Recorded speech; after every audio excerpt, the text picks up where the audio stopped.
Okay, we'll call this meeting. We'll call this meeting to order. We have about a 15-minute delay. We had some technical difficulties from Medfield TV, but I guess we're back on live. Just remind you that this meeting is being recorded, and as we usually do to start our meetings, we want to take just a moment of silence and appreciation for our brave servicemen and women that are serving around the world, especially in trouble areas in the Middle East.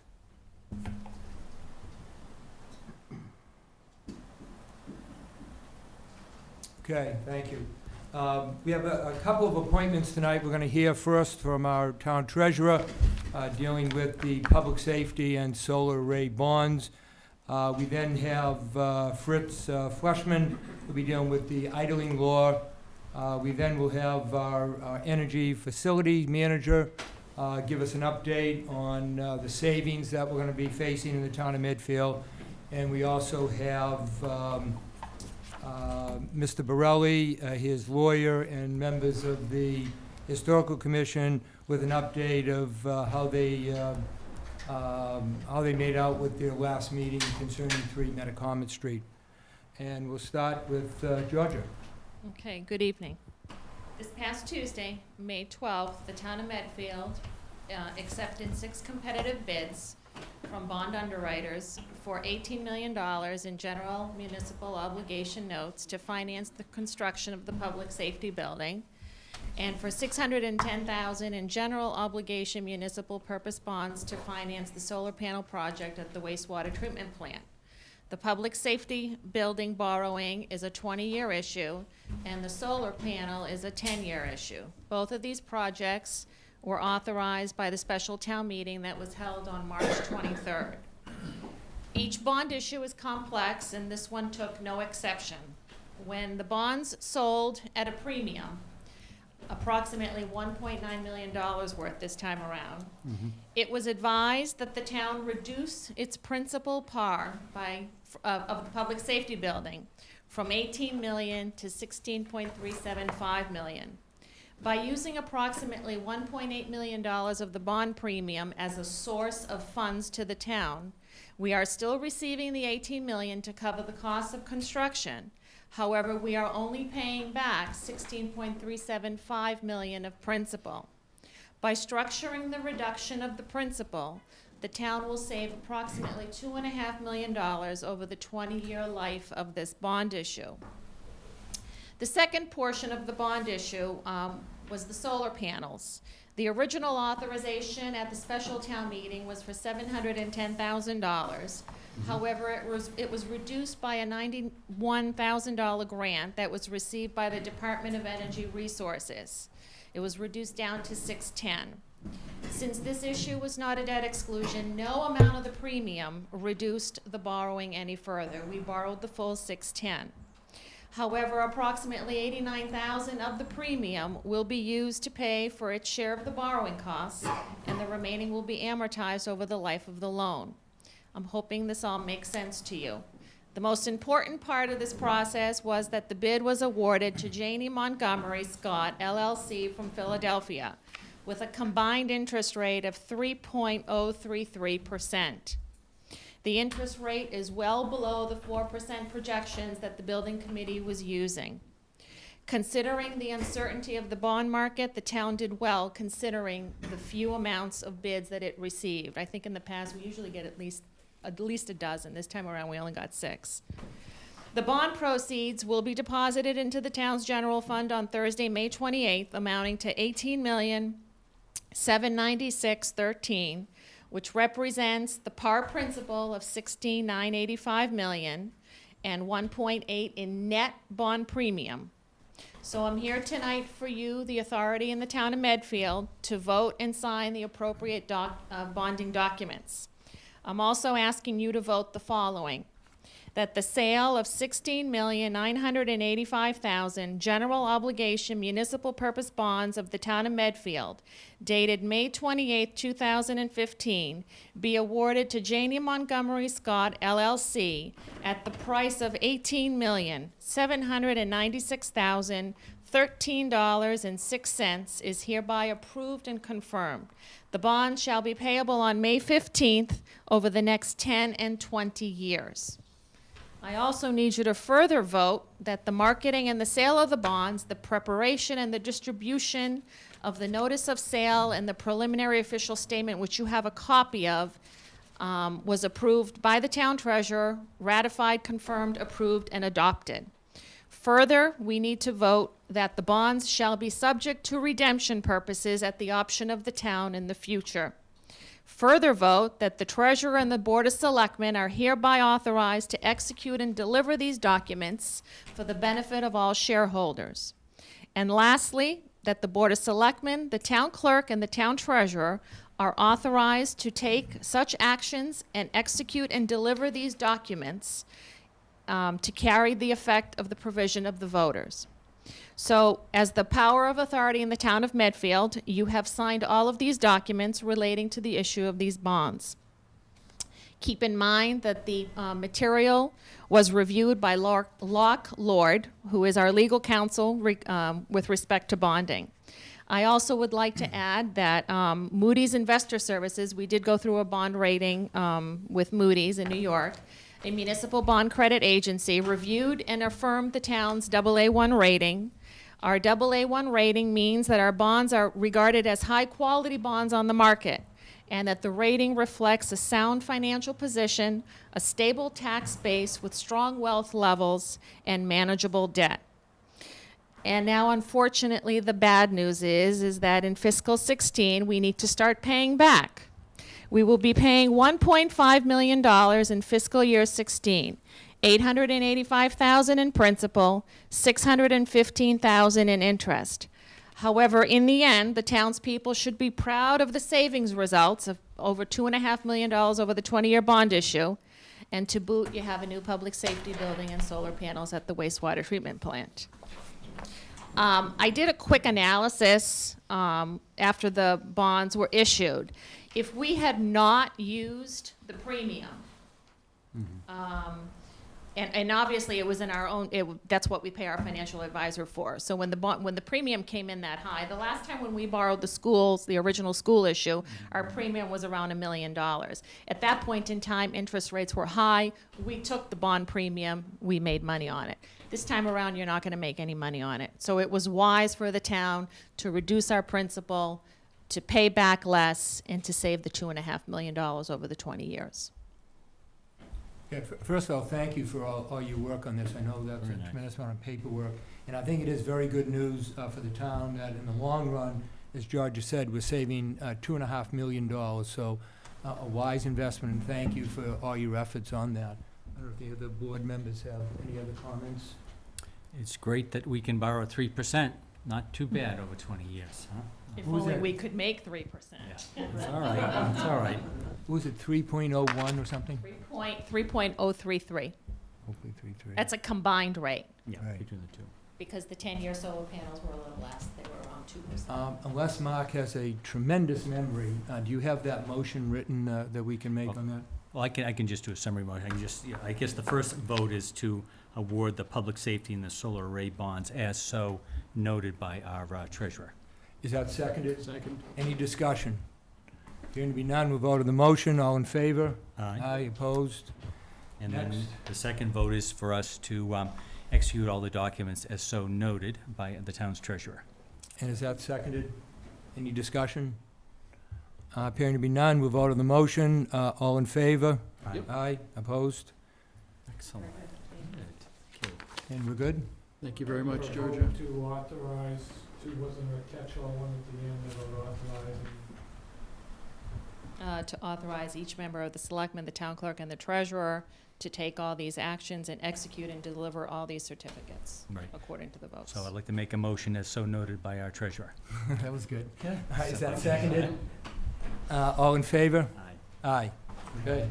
Thank you very much. Thank you. And I think we have everything signed and you have, Checked. correct? Yeah, we can check that. Next on our agenda, Fritz Fleshman, do you want to take to the podium? And you have some thoughts and concerns on the idling lot. Thank you. This is actually a text of the statute, in case you're interested. Mm-hmm. My name is Fritz Fleischmann. Good evening. Thank you for giving us some time on your agenda. I'm a member of the Green Sanctuary Committee at First Parish, Mm-hmm. and in the audience are some other members of our committee, Eve Potts, Alison Galley, David Temple, and my wife Katrin Fischer. And we have another member, David Maxson, from the congregation also present. So who we are is we are a local group that is committed to sustainable living. And we do this through a variety of projects, mostly within the congregation, but also within the town. And the first really big project that goes beyond the congregation is an initiative to start to draw attention to the state's anti-idling law.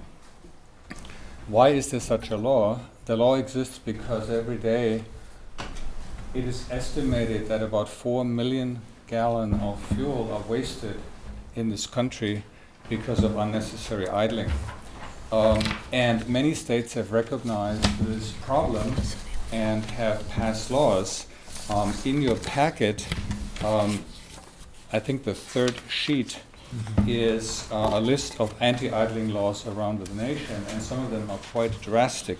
So for instance, in Virginia, idling for 10 minutes can carry a fine of up to $25,000.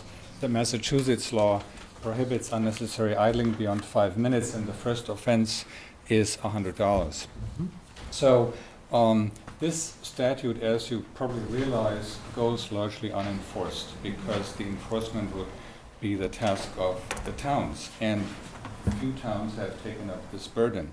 So what we seek to do is to build a local coalition around this issue to raise consciousness of the problem and try to change people's habits somewhat. This is not so much about having the police department issue tickets as it is to draw attention to the problem. We're really not into punitive thinking, but into helpful thinking to make the town a healthier place. Getting town government, that is you, to support this effort is, of course, an absolute must, which is why we're here tonight to seek your support and advice. And if I may direct your attention to the handout for a moment, everybody in the audience has the first sheet, which is prepared by a Wellesley group called the Wellesley Green Schools Initiative. And if you look at the very bottom of it, you can see how they succeeded in building a local coalition. So you have the Board of Selectmen, Department of Public Works, Municipal Light, and it goes on and on, the schools, the churches, and everybody in Wellesley. They've been doing this for some years quite successfully.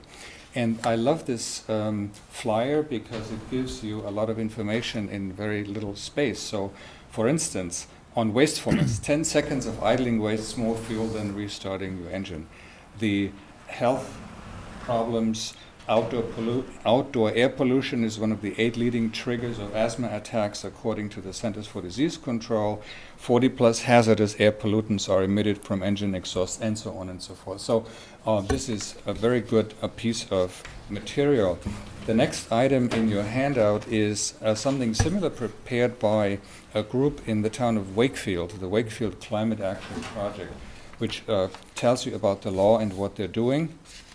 And further down in your handout is a copy from a blog from a national group called Sustainable America, 7 Ways to Take on Idling. What we're planning to do, as I said, what we're hoping to do is work with local authorities and organizations to draw attention to this problem, beginning with the question, where do cars and buses idle unnecessarily? Sure. And what do you think they do?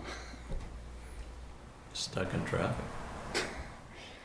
For instance, Waiting for students at the schools. at the schools. And of course, obviously in 109, just stuck in traffic going through the center of Right. town. At the exactly, at the soccer fields while the kids are playing soccer, everybody else is sitting in the car texting away, and the cars are running. So of course that does nothing for the air.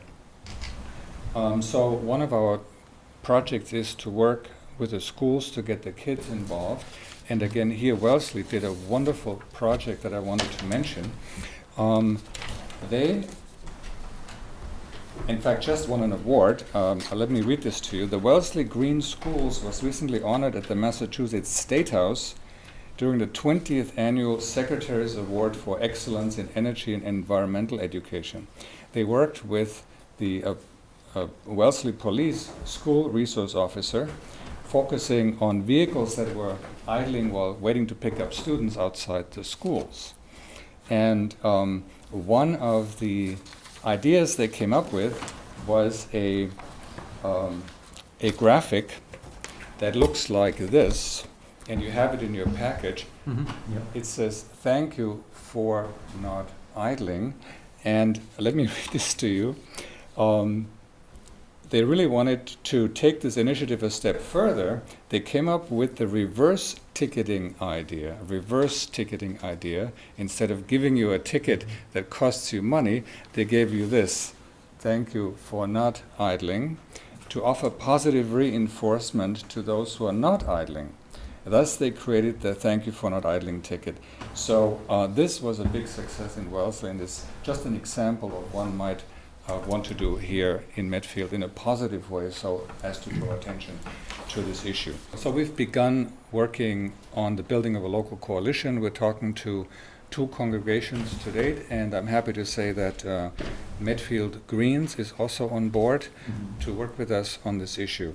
So what are we asking from you tonight? 2 things. First of all, just your general support. We're not asking you to spend big money or allocate resources. The one specific request would be for Public Works to install appropriate street signs in a few locations. And at the bottom of your packet is an example of one that is outside the Wellesley High School. And as you see, it's just attached to an existing post, and it says, "No idling, penalties of $100 for first offense and $500 for second and subsequent offenses," which is simply what the statute requires. So this is nothing exciting or new. And 2, if you would spend a minute or 2 with us on this, your ideas and suggestions on the best way to approach this project, and for people in organizations that you think we should be working with. First of all, thank you for coming in, and I think just raising the awareness that I think a lot of people just don't think about it is part of the issue. And I think the more you can raise awareness, then people begin to think about it, then they're conscious of it. So thank you for coming in. But I guess my thought first would be, have you contacted, or maybe you should contact the business manager of the school department concerning just the vast number of buses and the vast number of parents that wait for kids to be picked up or dropped off, or more being picked up, that they're sitting and idling. I think he would be a key person to see. Thank you for doing that. We will of course do that, but we wanted to start with you actually to make sure that the town knows about this. Eve, do you want to tell us what you did today? Eve Potts made an important phone call today. Last week, I walk around the high school and middle school because I live very close to there to get my exercise. And last week, I noticed all the, 9 or 10 school buses by the high school and middle school were all idling. And I kind of thought, ooh, this is seemed to be longer than the 5 minutes that is required. So I called Conley Bus Company today and talked to the woman. She was very receptive, and she immediately knew all about it, or knew about the idling law. She said, no, our bus drivers are not supposed to be idling more than 5 minutes. And I said, okay. So today I walked again. I talked to her in the morning. I walked this afternoon at 2:05. And there were about 9 or 10 buses. No one was idling. So just saying that one little thing, but I was very pleased. She was very aware of it, which was a real plus as far as I'm concerned. No one was idling today, while last week they all were. Sure. Okay, thank you. It's great, just, I think I'm glad to hear that you really want to focus on the educational aspects of it and really try to get people to proactively kind of do that, as opposed to focusing on the penalty, because, Right. because I just think it would just be another thing that would be just asking our police department to kind of run around, and I don't think we would get anywhere that way. So Yeah. I think it's excellent that you're looking to get the word out. And I think obviously working through the school will be very important with the school committee and all the kids and stuff like that. I think that's going to be terrific. I think it'll be Thank very you. good. And Pete? Thank you very much for doing this. I think it's an excellent thing to focus attention on. One of the things that we as selectmen can do is that we can help focus attention at times by things that we do. So, I mean, if you want there to be an idle-free day in Medfield, let us know. That's a great The idea. first day of school, the last day of school, something of that sort. Yeah. Something that would work well with your campaign, just let us know. Yeah, and a few signs in strategic places that Public Works could put up would be very helpful. Little things, as Eve points out, just drawing people's attention Oh, to and that that's a big thing. reminds them that, you don't necessarily have to keep the bus running or your car running all Yeah. the time. Yeah, so for half a dozen signs, Yeah, and Ken usually has money in his budget to do that sort of thing. we're going to go around to a lot of businesses over the time of this project, which is going to be a multi-year, long-term project. Obviously, we're thinking 3 years maybe, and we'll ask some of the businesses to put up signs as well. Maybe Sure. inside the door, places like Columbus or CVS, where a lot of people go. You see cars idling there all the time, and it does nothing for the air quality in town. Mike, did you have one? Yeah, a couple of things. First of all, we have an energy manager and an energy committee, and they would be helpful to you. You probably ought to get on the agenda for the energy committee and meet with them and come up with some ideas. If I may, that has been brought up at this meeting as well. One of our committee members is Fred Unger, who Yes. is on the committee. So Yeah. yes, so we have that connection. The other thing I wanted to suggest, I know the Solid Waste Committee has been trying to do the same thing in a positive vein with recycling, and I think positive is a much better way to go. And they've been trying to emphasize that every ton you recycle saves you almost 50% of the cost of taking it to an incinerator and burning it. And I think the point you made at the beginning was that 4 million gallons a day is wasted from idling.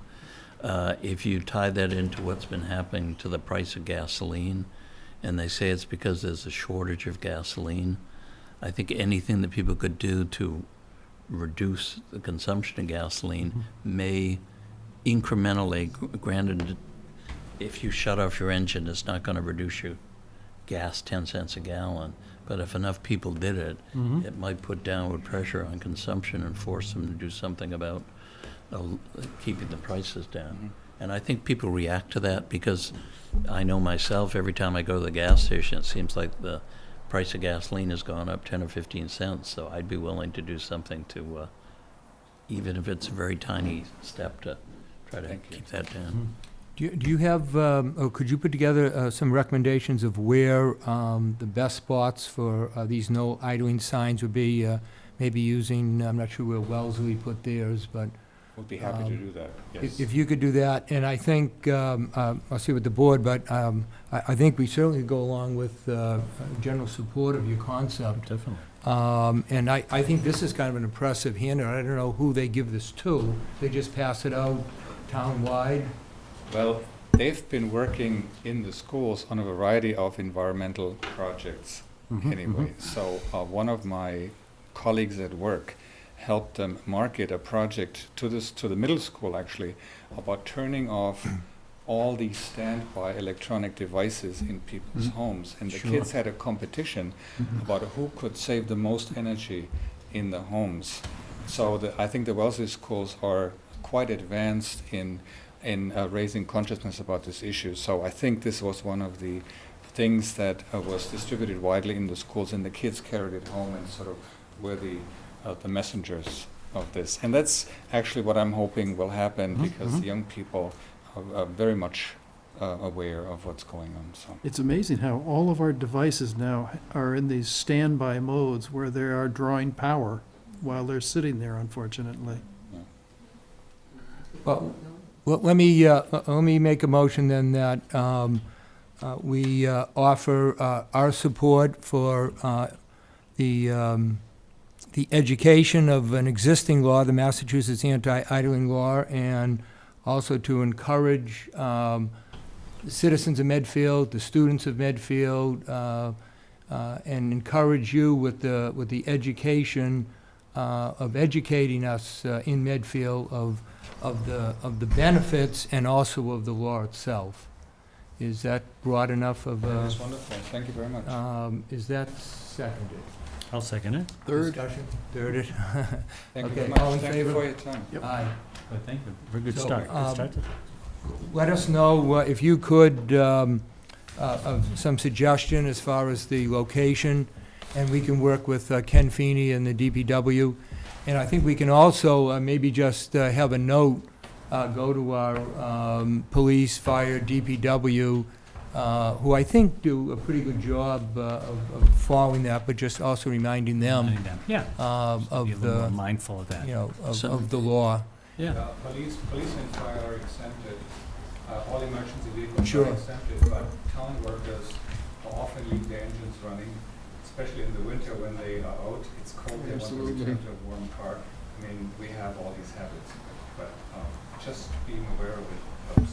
Okay, thank you very much. Mark? We've actually been inadvertently proactive because for other reasons, a long time ago, we prohibited drive-throughs at any kind of food establishment, so we don't end up with queuing for long distances at fast food type places. So we knew that. Yeah, well, Another side benefit of having taken that action. We're ahead of our time. Yes. Good for you. Thank you. Thank you very much. Very much, thank you. And Andrew, do you want to give us an update on how we're doing with the public safety building and also the solar array down at the wastewater treatment plant? Yeah, I'd be happy to. Three things that I would like to bring to your attention. The first one is the handout, the first side of the handout, which is the estimated tax hit that for property owners based on the increased debt load from the public safety building. Yeah, good, thank you. That was because of the favorable borrowing costs and the lower and the premium. We were able to lower. We estimated the tax hit is going to be lower by about $30 to $40 on average. So the average home in Medfield with an assessment of $586,000 in the first year would see an increase in their tax bill of $363. And year 20, when that debt goes off our debt rolls, will be $178. And at town meeting, it was with the estimate of $18 million for financing at 4%. And given what we finance now at our favorable rates, we saved $1.8 million in borrowing costs over the life of this loan. So that is indeed good news. Second one is on the solar array bonds with the favorable interest rate for that of 2%. Then this actually absolutely increased our the margin of our profit, so to speak, even though we don't make profit. But the positive revenue that we'll be realizing from this, and over the life of that 20-year life of this project, the town will realize an increased savings of $70,000 for a total over the 20-year lifespan of the project of $796,000 net positive cash flow to the town. Andrew, what's the year that the state is phasing out the support for the solar photovoltaic? Is it 2016 that you have to, by the end of the year, you have to have it underway at that point to? Well, at the end of 2016 is when the federal tax credit expires. Okay. So for private investment, the 30% credit is a definite incentive for them. So it is anticipated. A lot of companies, including the consulting firm that we're working with, they're concerned about the decrease of solar adoption. Sure. That will be happening because there's going to be less investment because of this credit. However, if I may say, the energy credits that we are going to be realizing from this project are still guaranteed for 10 years. And that projection is annotated on that, on the chart. So by the year 2025, 26, Yep. will be when, the last year that we will be guaranteed to realize that income. And that's, I can see that's why there's a drop, just your projected drop in your income, just because you don't know. That's right, we don't know, and, Gonna continue and so that. anything on top of that, it's It's gravy. gravy, yeah. It's absolute Yeah, gravy. Okay, makes sense. Yep. So the, over the life of the 20 years of that, the $70,000 savings would be in the electrical costs that would have come out of wastewater treatment plant, That's correct. correct? Yep, yeah, so the additional $70,000 is from the original estimate of the borrowing costs, because of low interest and the lower amount, and the additional money we're getting from the state for the Great. grant. So we're in excellent shape for this Great. project. Yeah. Just a brief update on the status of that project. There's 5 phases. The first 2 phases have been complete. We have received the utility interconnection agreement from NSTAR, it's now Eversource. So we are now cleared to go ahead and connect into the grid. The design plans have been completed, and Bob McDonald, the wastewater treatment plant operator, has signed off. Ken Feeney, DPW superintendent, has also given approval for this. And now the RFP is now being submitted. The first draft will be to us tomorrow. We plan to advertise in the Central Register the first week of June. Okay. Open the bids mid-July. Hopefully have construction start in August, Sure. with anticipated completion and online by October. So it's a very accelerated timeline, but it's a timeline I think we can meet. Be completed with construction when, did you say? October. October, thank you. Yeah, That's great. Wow. yeah, it really is excellent. So my initial question about the financial incentives phasing out in 2016 was really directed towards what other solar photovoltaic should we be trying to do before that happens? Well, and that's an excellent question, and that is, the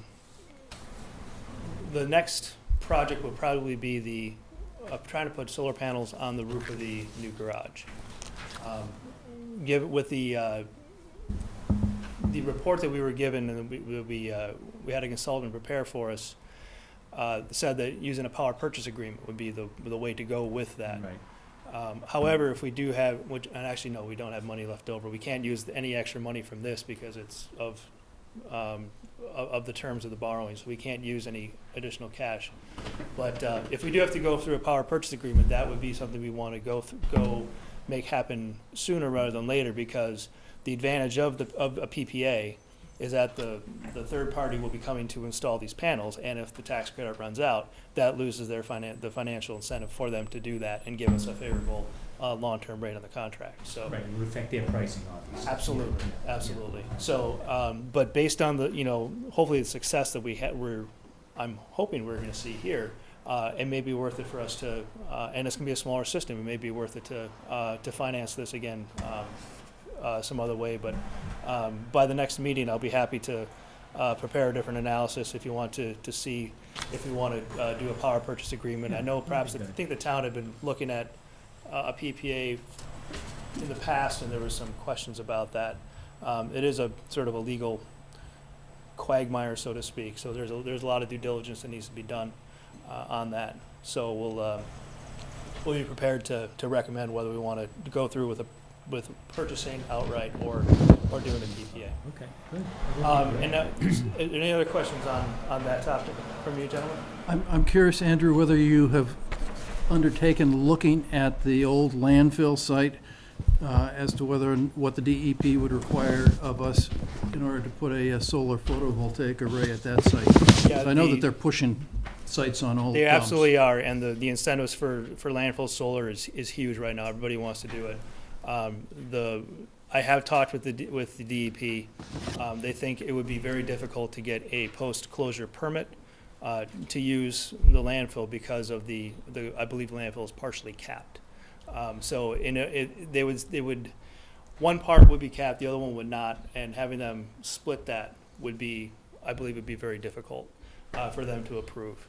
But we do have some leftover grant money from a technical grant from the state that the Energy Committee has tabled to use for a study to possibly hire out solar consultant to find out if this really is possible and what it would take, any other additional costs, and any kind of payback that we have that could be beneficial to the town. So we are prepared to move forward with that analysis. Has the schools looked at all as far as their facilities? I had raised the issue before, I don't know if are familiar with the new Falmouth hockey rink down in No. Falmouth, but what they did over the parking lot, and if you look at the parking area at the high school and the middle school, it's just vast area. And down in Falmouth, and I believe over in Framingham, by the old Shoppers World, there's a private business that has it there as well. But I just think what a great thing, one, education for the kids to see that, and you have this vast tar area. I don't know what the realistic abilities or costs of having them up above that are. Yes, and I've done some research into that as well, and at the last Energy Committee meeting, I did bring that topic up. Al Peterson, who is the Director of Facilities for the schools, was also there. He thought it would be a great idea. He is in favor of that idea, and I calculated that we'd probably be able to generate about 200,000 kilowatt hours per year for just in the high school lot alone. And seeing as how the school consumes about 1.3 million kilowatt hours, that's a decent percentage that we can offset. The cost is definitely higher because you have more structural Right. support, everything like that. But again, the costs are coming down. So I think the cost benefit for that would be less. It absolutely would be less, actually. And also, Al Peterson raised the idea of, or the concern of the lack of visibility from the school of the parking lot. So he said that some people, the staff, like to see the parking lot and make sure that kids are behaving, so to speak, if I may put that delicately. And so they, if in the back corner of the parking lot, it's kind of on a hill, and perhaps the top of the roof would obscure that far parking. It's just one concern that's been Yeah, raised. I'm yeah. sure it's a concern of many others, and it is a fact of of NIMBYism, not in my backyard, where some people may not want to look at that ugly structure Right. at there, and they Right. want to look at blacktop instead. I don't know why, but I think there's definitely some issues to look at with that. But it is a growing technology. It is a viable technology. Whether it will pay off for us is still the question. And what about just the flat roofs? Are there issues on the roofs, or is that? Well, first of all, the roofs are in not very good shape. And there's also a lot of mechanical equipment up there. Unlike the garage, where there's only five or six units that are on top of there, it's a much better space for that instead of the schools. Sure. So, Okay, thank you. yeah, and the last thing that I have is the next meeting, I'm going to be presenting you with a contract. It's a net metering credit contract. We've been approached to purchase 2 million kilowatt hours of net metering credits from a solar facility down in Walpole. They will be crediting our Eversource account, and for that, we will pay them. We will get a 25% discount off of that. So essentially, we're going to be saving a lot of money. For virtually no risk to the town. I'm still collecting information on that, and I'll be prepared to present more on that issue to you gentlemen at the next meeting, because it has been vetted through town council, has given his approval for that, and we're going back and forth with their council to make sure the terms are favorable. But it stands to serve us very, very favorably over the long term, possibly saving more than $1.5 million over the 20-year contract. So it's an excellent opportunity. It's an opportunity we should absolutely jump at, and I'll give you more information at the next meeting. Oh, exciting stuff. It's very exciting stuff. Thank you also for all your efforts on this. I mean, Nice. we're producing a lot of savings to the town, and also just a better environment as well. Well, thank you very much. Thank you. Actually, why don't we jump to old business? We have the issue of a continued hearing regarding 390 Clement Street. Why don't we have, if David Temple, who's co-chair, could let us know how that meeting came out, and then if Mr. Borelli or Mr. Murphy wanted to comment, that's fine. Do you want to let us know what was the outcome of that hearing? We met again, and it's slow progress. I really hope the selectmen will not vote tonight to overturn the Historical Commission's decision to delay the demolition. We think we do a good job, and you've said we do a good job balancing property owners' rights versus everyone's desire to preserve Medfield's history. Bob Borelli does not own the house at 3 Metacomet Street now. It's not his to tear down. The commission asked him to show us why the house cannot be saved.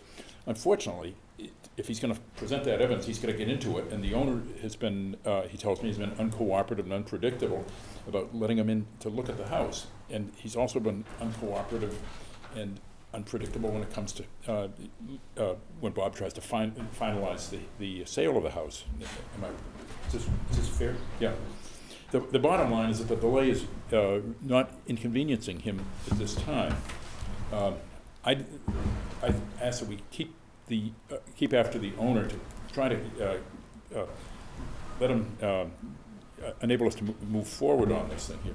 Maybe Mr. Borelli will get the proof he needs and he can bring it to the Historical Commission, and we may lift the demolition delay. The Commission's vote was 3-2 at the March 11th hearing in favor of declaring the house historically significant. I was in Florida at that time. I'd been planning to go to Florida in February, but I couldn't even get out of the driveway, much less to the airport. So I was not at the meeting. But I personally don't believe the house is preferably preserved myself. The vote was 3-2. I think I would have voted to let it be demolished, and the commission might change its mind if he comes back with additional information.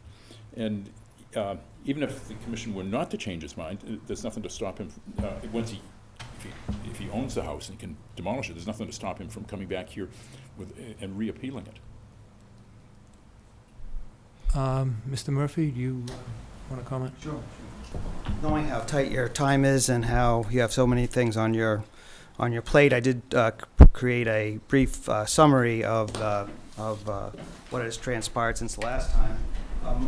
Many of the things. Okay, thanks. Thank you. Thank you. Many of the things are as Mr. Temple described with respect to the property.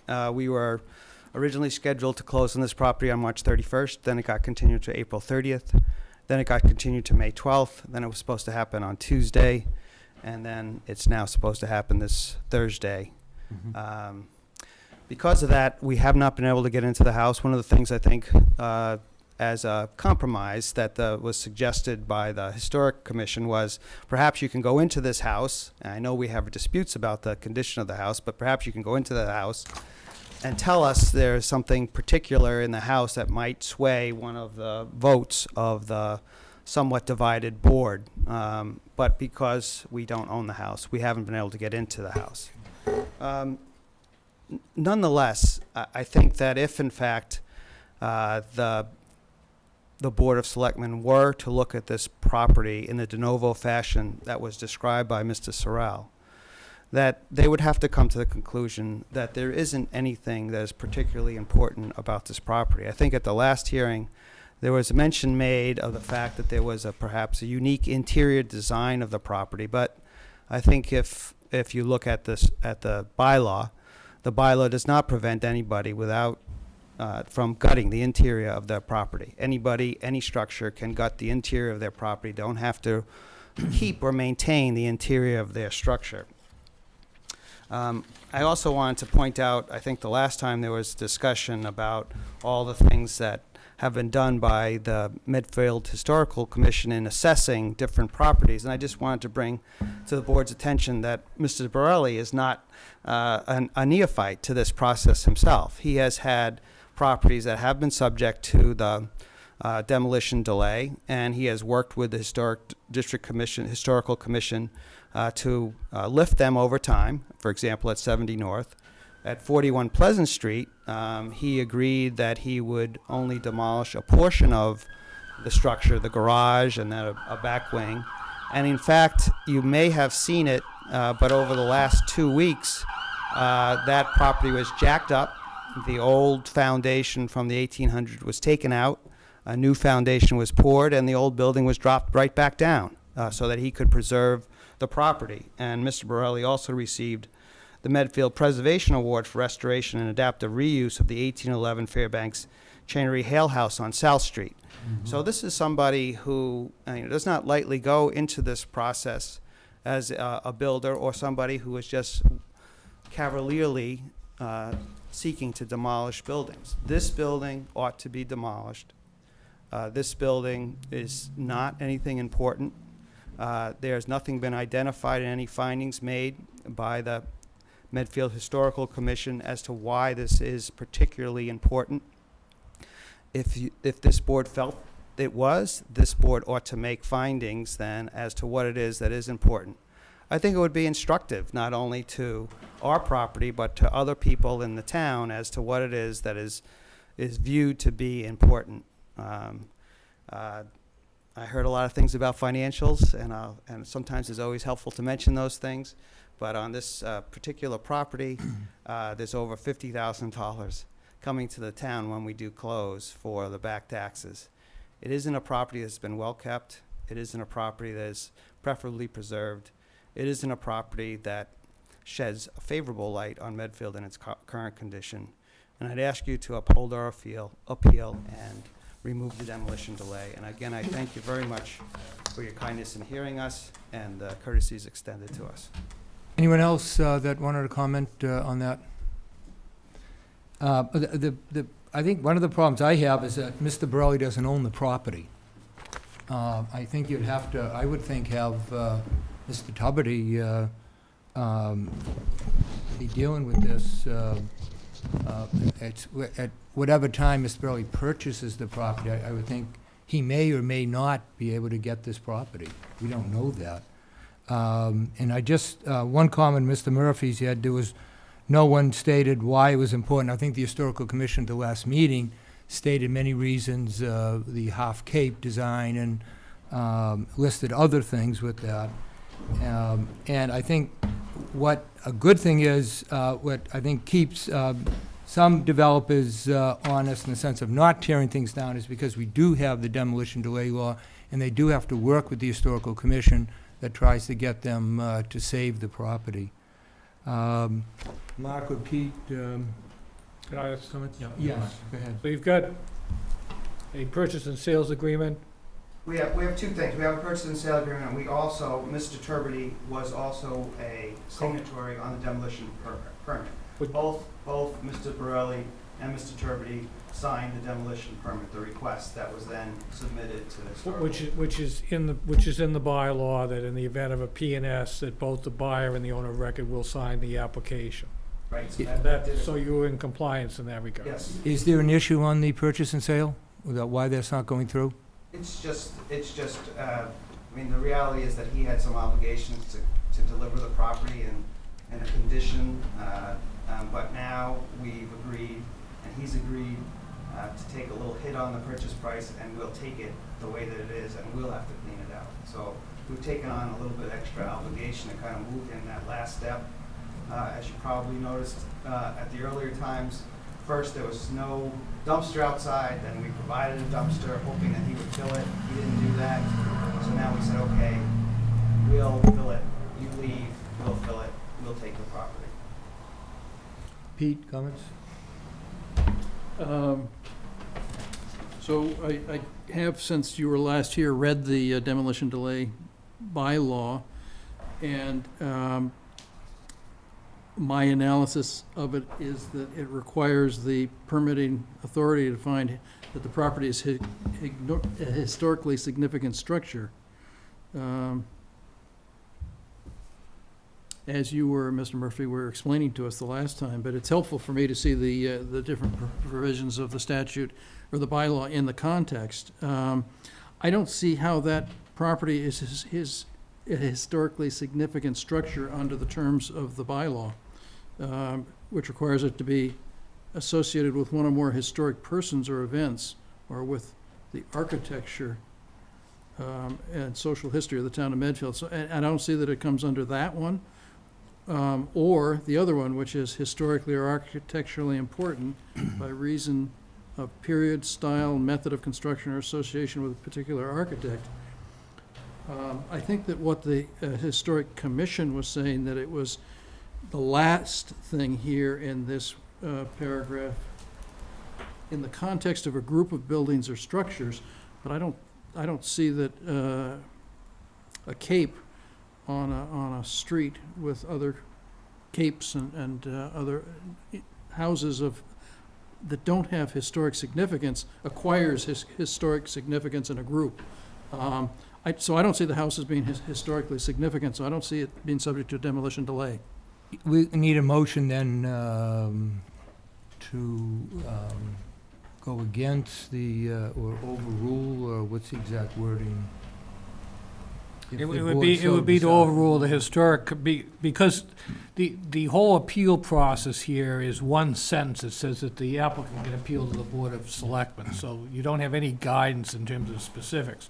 But I would say that essentially, at the outset, which is the issue I raised, which Pete has picked up on, which is that does it comply with historic significance or not? If you determine based on what you heard at the last hearing, which was essentially a hearing de novo, that there was not a basis for it being historically significant, then you would vote that right then and there, and that everything else flows from that. If you were to determine it is historically significant, then you get on to whether or not there should have been demolition delay, and that's probably more properly within the jurisdiction of the Historic Commission themselves. So I think the fundamental issue is, was there a sufficient basis to find it was historically significant or not? So I would make a motion that the Board of Selectmen determine that the property at 3 Metacomet Street is not historically significant structure. I will second that. Is there discussion? I'll just have some discussion. I'm not prepared to, we appoint many different boards and commissions, one of which is the Historical Commission. Give them a job to do, and I think they do a good job. They work hard at that, and I don't think I'm in the position to second-guess and undermine their decision. They felt, and they explained at the last meeting, why they thought it was historically important, and I'm not going to second-guess their efforts. So I would have trouble voting for that motion. Okay. Other discussion? I don't like the idea of second-guessing them either, but the bylaw does provide that we hear appeals. And so, and there has been an appeal of their decision to us, and after hearing their explanation of it and the applicant's explanation, and reviewing the bylaw, I don't see how it becomes a historically significant structure in my mind. So I think it's just a question of disagreeing with the wisdom of the Historic Commission. Mr. In my Chairman. mind. Further discussion? Mark? Yeah, there needs to be a meaningful appeal. You can give deference to a board, but on the other hand, by providing a meaningful interim appeal to the selectmen, it is one step removed from just automatically going to court because somebody's not satisfied with the result of an appointed board. Right. So it's a safety valve, if you were. No, and I think that's important. I think it's a very important provision in that, so that there is a process for people to appeal that. And like I said, as I had mentioned in our previous meeting, I think Tanamount is the owner of the property rights, of any owner. It needs to trump almost everything else. So, like I said, I'm going to agree with Pete too that we vote to overrule the board there. Yeah. Further discussion? There's, in the David? audience. We have, in the past, there have been a couple of demolition proposals up in the Lowell Mason Road area on Summer Street, and we had asked builders to scale back proposed replacement structures after tearing down a house, just to kind of preserve the neighborhood. And I remember, Richard, you spoke quite eloquently at one such hearing. And so there is some precedent for holding the line to an extent on it. Further discussion? All those in favor of the motion say aye. Aye. Opposed, nay. 2-1, the Board of Selectmen overrules the Historical Commission on that decision. basically, it's a finding that's not a historically significant building. Correct. Well, the definition is historically significant building, I think. I see we have Mr. Maxon here. Why don't we go to the cable television license that Comcast is suggesting that we sign? Mark, do you want to comment on that? Yes, I'd like to introduce the representative from Comcast, Catherine Maloney. I don't know if it's a Catherine Maloney Senior or a Senior Manager, which is your titles. Well, it wouldn't be the form. All right, so she's a Senior Manager of Government and Regulatory Affairs for Comcast. Recently, I don't know if you've recently assumed that position, or you just stepped in for... I've been in the position for a long time, but I've recently stepped in for Frank, who's retired. Right. Okay, yeah. Mike and I have a long history with prior dealings with Frank Foss, and he's will be missed. Active in town government. I think he's the moderator in Natick. Gee, how would you know that? From You wouldn't be a moderator yourself, would you? Anyway, so after a fairly, it proceeded fairly expeditiously as these things go. And we were represented by special counsel Bill Solomon, who's worked with us before on licenses. He's enthusiastic that it's a good license that benefits the town, and in benefiting the town, in essence, what it is providing funding for your cable access corporation. So there's a good percentage, as well as some funding for their continued capital improvements as they transition to the new station. And so his recommendation is that you sign it, and I believe he's provided you with a motion to read into the record. Can you, Mark, just give a recap of what the main advantage or difference between the existing contract and this new one is? What are the benefits that were? Well, there's basically, by federal law, there's essentially a fee that can be assessed up to 5%. And this gets as a practical matter, as close to that as possible. Yes. And then there's additional funding provided for some incidentals along the way. A lot has changed from the time the statute first was passed, both in terms of the industry, the context in which the industry operates. And so under the circumstances, this is, given the current conditions, this is as favorable as a contract as one might reasonably expect to get. Other than the fact that the last time around, there was a significantly more of a capital contribution from both Comcast and Verizon, the other provider. But again, this isn't gift money. It has to be justified. And so you're looking at need and what are the needs that they're not going to keep duplicating on that aspect of it. So it was a matter of persuading them, convincing them, showing them sufficient evidence of need for additional capital injections, as well as the revenue that will be generated ongoing. The revenue, actually, the town of Medfield gets very little, correct? None. Medfield TV Passes benefits. through to the corporation. So- And for instance, some towns recently, and may even still actually operate the cable, that's segregated funds. You can't take that money and use it for anything else other than the cable or related infrastructure.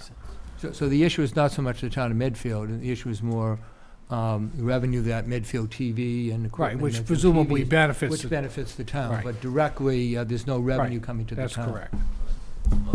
Mr. Chairman, as much as Mark and I would like to think we know a lot about this subject, I think in our deliberations or negotiations, whatever you call them, we were really helped out immeasurably by Dave Maxon and Aditi Tati. Dave is here tonight. He may want to comment on what the new contract means in terms of the operation of cable. And my own opinion, I think one of the best things of the contract is it does a lot to continue to promote local programming. And I think that's probably something that an awful lot of people in Medfield have come to rely upon. So, Definitely. Dave, if you might want to. Good evening. My name is David Maxon. I'm president of the board of directors of Medfield Community Cable Access Corporation, better known as Medfield TV. Used to be known as Cable 8 before there were 2 cable services in town. And as was described, the license that the town engages with Comcast, the funding flows through the town to an independent corporation, not-for-profit corporation, which is Medfield TV. In terms of the benefits to the town, anyone who participates in Medfield TV's activities in producing programming, which is really among the towns our size, Medfield TV produces a substantially greater number of programs every year than other towns our size. It's something on the order of 300, almost one a day. And we involve just about every community organization in town in some kind of production, some kind of activity. And we are connected with the high school and sometimes middle school students as well, give them opportunities to be involved in productions or to be on camera as the players of various sports in town and that sort of thing. So there's just what I like to call a beehive of media activity at Medfield TV that benefits the entire community. And in addition, the programming is on cable, and anybody who's a cable subscriber can view it. It's also, with our new media, something that we put a lot of our content on our YouTube service as well, so people can get it on demand. Yep. I think one of the pieces of good news about Medfield TV that people may not be aware of is that we provide 4 regular jobs to individuals, 2 of whom are Medfield residents, 2 of whom are from out of town. So that this funding that comes from the fees that subscribers pay on their cable service comes through to the company, and we as a board make sure that we have people doing work, and that work is to the benefit of the community, and that's just another win-win about that. I do want to say that we value the efforts of the town and special counsel, the best cable TV franchise negotiator in the known universe, Bill Solomon, for helping with us with this. No, we have a good mutual relationship that way. He usually says nice things about me as well, but I think. And I'd also just like to welcome our a new representative. Thank you. I almost brought the paper up with me. Catherine, nice to make your acquaintance, and I'm sure we'll be in touch in the future. As we are moving to a new location, we will need Comcast support just as soon as possible to move the connection from the school over to our new location so that we can be sure to have reliable programming on Comcast in the hopefully very near future. This is also my opportunity just to say that we're in the process of moving into a commercial space at North Meadows Road, and Is there a projected date on that, Dave? it keeps slipping as these kind of projects do, but we're hoping to be in by the end of June. We may have a little bit of overlap into July, and we'll have to beg the forgiveness of the school for hanging on for an extra month, but we're close, and we're really excited about it because it's going to be a fantastic space, and we'll be able to welcome people in. We'll still have a connection with the students in the high school, and we'll be able to bring in hopefully even more energy and more activity with our storefront view. So I strongly encourage the Board of Selectmen to enter into this agreement. Oh, I did want to add one other thing. There is one direct benefit to the municipality that occurred first with the previous licensing about 10 years ago, which is that a part of our institutional network is a fiber optic link among a number of the town buildings that the town uses for its very important data connectivity for the schools and for the business of the town. Yeah. And that there are some funds in the current license that we anticipate we will be able to work with the town Yeah. to use to beef up that fiber optic network. So there is a direct benefit to the Great. municipality as well. And so with that, I encourage you to vote in favor of adopting the agreement. Yes, Mark? I don't know if Ms. Maloney wanted to speak or not, but she is here representing Comcast. All set? No? Yeah, Okay. good. All right. I've got We have a this- motion, I've got this very lengthy motion, I think, to read. So I hereby move that the Board of Selectmen, as cable television license issuing authority, vote as follows. Number one, to grant the subject cable television renewal license with an effective date of May 1st, 2015, to Comcast of Massachusetts, New Hampshire, LLC, Comcast. All terms and conditions contained in this renewal license have been agreed to by Comcast by and through its authorized representative, and will execute this renewal license agreement as set out in the signature page of the renewal license. Number two, to approve the Medfield Institutional Network Agreement by and between Comcast and the town of Medfield, and to authorize the chairman of the Board of Selectmen to execute said agreement on behalf of the Board of Selectmen. And then lastly, number three, to recognize and acknowledge the following side letter from Comcast. Number one, a senior discount education connections program, and number two, cable service to public buildings. So that's the motion. and is that seconded? Discussion? Can be done, we'll vote on the motion, all in favor? Yep. Aye, opposed?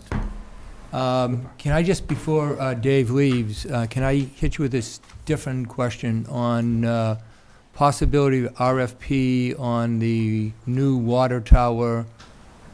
Any thoughts, ideas, where that's going, how we're doing, without catching you by surprise here, but I see you here, that's why. Let me take off my TV hat and put on my wireless hat. Yeah. Okay. We have an RFP in the can at this point. And what we need is active interest expressed by a wireless carrier. And what typically they'll do is they'll come into town. If they'll be looking in a particular part of town, they may see the water tank.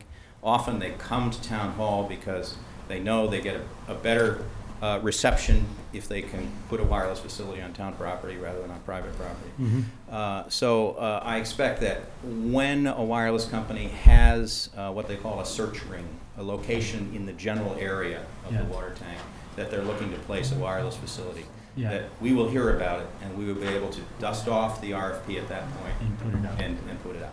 Is there a way we can let them know that's coming up, or we can contact them, or how does that work? I've been trying to do that for the last 20 years on a number of sites, and the difficulty is that if I put in word now, that by the time the wireless company in 2 years decides that it's got a search rig in that location, that information is lost. There are new people who are doing site acquisition, or a new vendor, contractor who's doing the work on behalf of the carrier. So there are a number of sites that I do talk up with my contacts in the wireless industry, and this is certainly one of them. But ultimately, it's often a complete stranger who comes into town hall and asks the question. Interesting. So Yeah. we kind of just stay put, we have an RFP, and we wait until a stranger arrives, and that's, Yeah, the wireless companies have these build-out schedules where every year, just about every year, they establish a priority list of the sites that they want to develop. And your area comes up, then they'll put funds toward finding a site, negotiating a lease, or responding to an RFP and that sort of thing. So it is unfortunately a very passive kind of a thing for the property owner. So we get word that there's a wireless company ready to pull the That's very trigger. interesting, yeah, how the Interesting, process yeah. works. I didn't Yeah. know that, I yeah. didn't it's know that. interesting. okay, thank you. All right, thanks.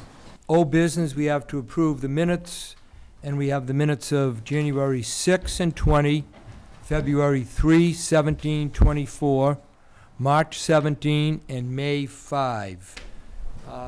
Any corrections that anyone would like to make on those minutes? Yes, I had corrections. Can you forward them or give them to Evelyn and she can make those changes? Absolutely. Can you do that? Yep. Mark, any do not changes? have- no. I did not as well. Is there a motion then to accept the minutes? So move. Seconded. All in favor? Yep. Aye. Could I just bring up two things that Sure, were go ahead. reminded, that I was reminded of from the minutes? Couple things to sign while he's doing One that. was the, in January, we were talking about waiving the transfer station fee for seniors, and that was going to be directed, that issue was going to be directed to the Solid Waste Study Committee. And so I think we should follow up on that to see whether Okay. they've reacted to that or not. I don't believe they had it on their agenda at the last meeting, but I think we can put it on the agenda for the next meeting. Ask them to put it on. I'll Okay, let Megan Sullivan know, so. and then maybe we could just carry that forward as a old business thing on our agenda. Well, so- we have to hurry, because when are the licenses, when are the new stickers due? July 1st. But they don't enforce it till about August. You know, they, Right, but if people have already bought those tickets, Yeah. they have to issue refunds if that gets voted. yeah. As a senior, I certainly wouldn't recommend it. I think it's a very, very inexpensive service, and I just don't. It I is, think but to me, it's one of the very small ways that we can Well, If- Can we have that on the Save agenda for the of seniors? solid waste? When do they meet Sure. next? Do they meet They not till just met. June? They just met last Just week. met. Yeah. Mhm. So they won't meet till I June. think and they then- meet the first or second Monday of the month, so it'll be in June, yeah. And Would it- also be a reduction in our revenue and our local receipts. Right, yeah. And that also would be, if we do it now, an issue of refunding people. How would that work? But can we put that on for their agenda? And we'll carry that into all business. Anything else, Pete? Yes, on the, well, I don't know which minutes it was, but we talked about the Ed Hinckley coming up with a tree planting plan for the town. And I guess I would hope that we could actually task Ed officially with doing that. The minutes seem to indicate that we talked about it, but I think that as a Board of Selectmen, that we should actually task him with coming up with both an inventory of the public trees and a plan as to where we need trees planted. Mike, could you, if we contact Ed, I'd be glad to sit down with him Yeah, during the week. he's scheduled to come in when Ken comes in Good, for so we his can chat with him appointment in about that Chaplin. then? about When is he it, doing it? do you have any Second. calendar there? Oh, good. Second? Oh, good. Okay. Well, we'll be chatting with them Yeah. next month, so that's good. Next meeting. That's good. Perfect. Oh, not next meeting, But next month, yeah, that'll be good. Yeah. first in June. Okay. All right, we're all set there. That's good. And what else, Pete? That was it. Thank you. Okay. All in favor? Aye. Aye. And we have the proposed Selectmen's annual calendar. We have that? It all worked out pretty much, right? I think we had it, yeah. Additional, I think we looked at that last. Yeah, we looked at that I last. think, yeah. last- Was we there had that pretty any much. additions to that? No, I didn't have any. We just need to reschedule the tour of the police and fire. Yes, yeah, sorry, the mix-up on that, they were. But whenever you'd like to go, I can talk to the chief and have Yep, arranged. okay. My understanding is they're very happy with their temporary quarters, that they Good. like it better than their old quarters. He actually gave me a tour. It's I think open. It's brighter. It's clean. I think they do like it. Yes, yeah, that's the feedback I'm From the kind getting. of very dark happy with it. dungeon we were in before. Right, yeah. And the firefighters seemed quite happy at the garage I when I haven't saw been them. down there. Mhm. Do you want to maybe get some dates, Mike, that is good for Sure. them, and we'll see if it fits into our schedule? Sure. Okay, new business. Town Administrator Sullivan to give an update on the debt levels. Yeah, I've given you a handout, and there were some extra handouts there if anybody Yeah. wants them, but what I wanted to do was to show that, yes, we have borrowed a lot of money the last couple of years to take advantage of the low interest rates and the favorable construction market, but we're in pretty good shape. We will have one tough year next year, as I indicated at town meeting.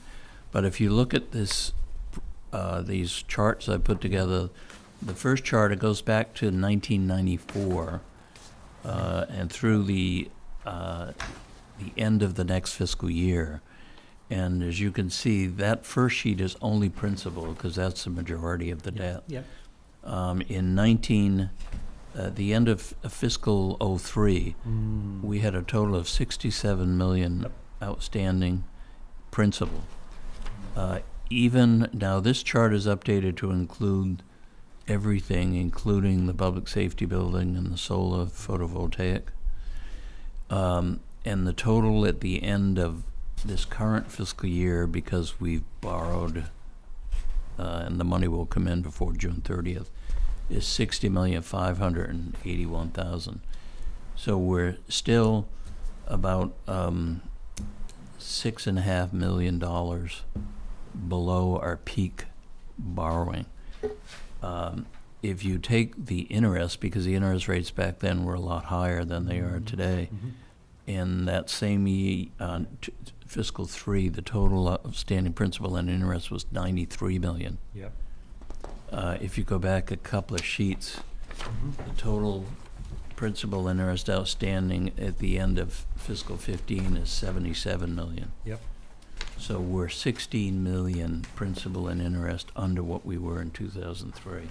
And we also got money that's also, if you take into account inflation and stuff like that, you know what I mean? You got inflation, 12 years later. And we have a much bigger tax base now than we had back then. Yep. And back then, we weren't receiving any, we didn't have school building assistance to offset some of that debt. Right now, we have about 1.1 million a year Yep. in school building assistance revenue to offset this.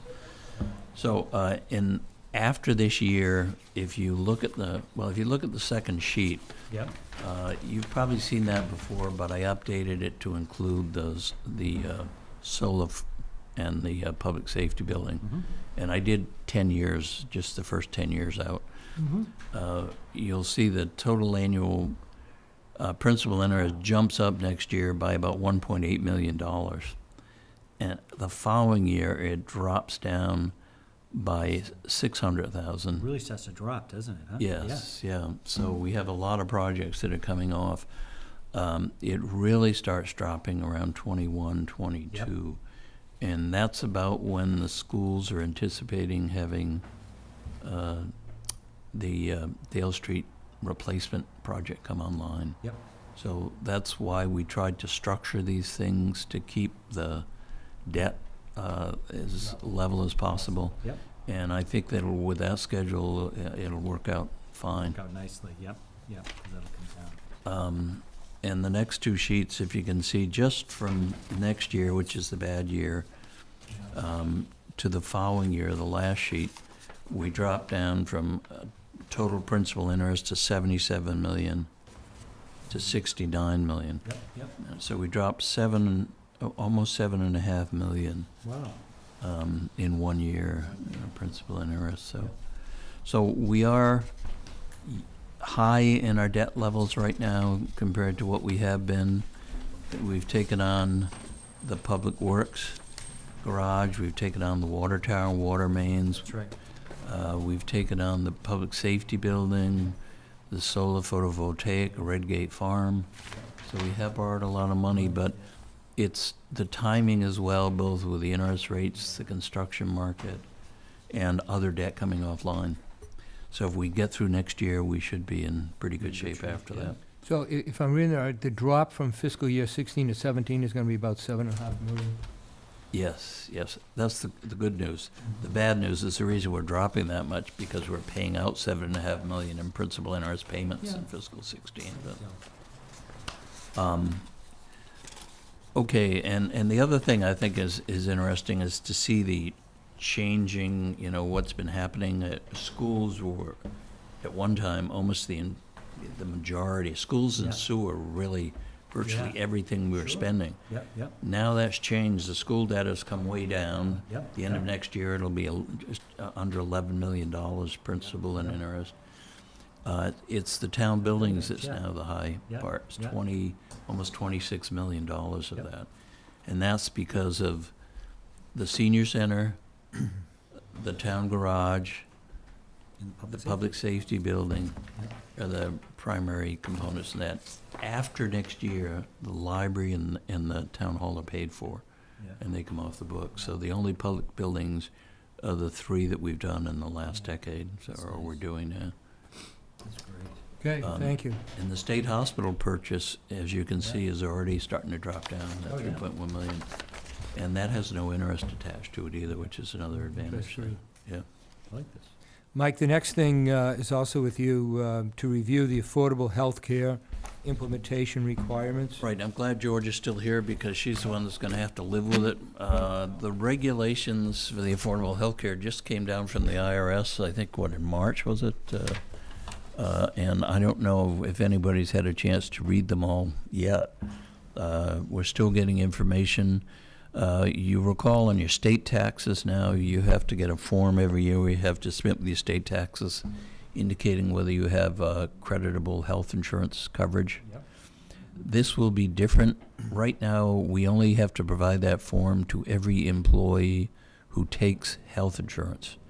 My understanding, and Georgia can correct me if I'm wrong on this, is under the Affordable Health Care Act, we have to provide a form to every employee who works over 30 hours a week, indicating whether they have creditable coverage or not.